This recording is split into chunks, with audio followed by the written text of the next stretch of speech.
ఈయనది గతంలో కూడా ఈయన మీద చాలా ఎలిగేషన్స్ ఉన్నాయి. గతంలో ఒక పబ్ని రెంట్కి తీసుకొని డే అంతా రెంట్కి తీసుకొని అక్కడ రచ్చ రచ్చ చేసి మొత్తం అంతా కొట్టుకొని ఆగమాగం చేసిరట. ఇక్కడెక్కడో సుచిత్ర దగ్గర ఒక ఇన్సిడెంట్ జరిగింది. అంతకుముందు మహీంద్రా యూనివర్సిటీలో ఒక తాగి ఒక అబ్బాయి మీద తోటి స్టూడెంట్ మీద దాడి చేసిండు.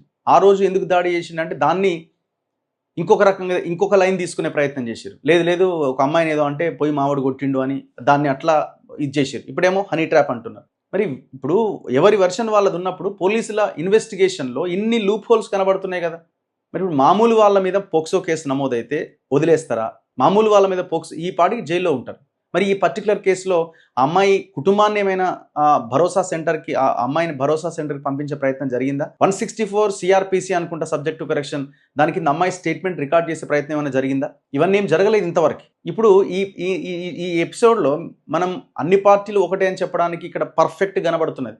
నిన్న మొన్న తన్నుకున్న కౌశిక్ రెడ్డి, బండి సంజయ్ ఇవాళ ఎందుకు ఈ ఇష్యూ మీద మాట్లాడతలేరు?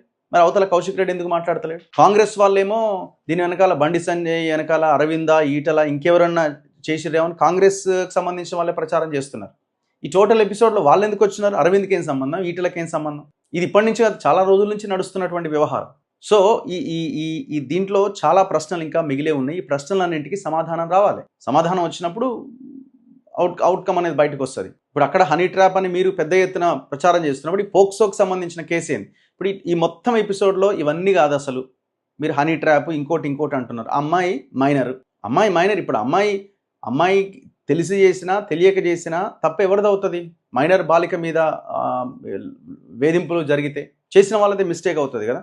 సో పోలీసులు థరో ఎంక్వైరీ చేసి వాస్తవాలు, ఇప్పటికీ కొన్ని వాస్తవాల నేపథ్యంలో ఎఫ్ఐఆర్ అయిందంటున్నారు. ఎఫ్ఐఆర్ బేస్ చేసుకొని ఆయన అరెస్ట్ చేయాల్సిన అవసరం ఉంది. కేంద్ర మంత్రి బండి సంజయ్ గారిని ఆయన ఇందులో ఇన్వాల్వ్ అయినాడు కాబట్టి ఆయన తన మంత్రి పదవికి రాజీనామా చేస్తే బెటర్. ఎందుకంటే ఈ కేసులో మీరు కేంద్ర హోంశాఖ సహాయ మంత్రి కాబట్టి ఈ కేసు ఇన్ఫ్లుయెన్స్ గురి కాకుండా ఉండడానికి మీరు మీ పదవికి రాజీనామా చేస్తే చాలా బెటర్గా ఉంటుంది.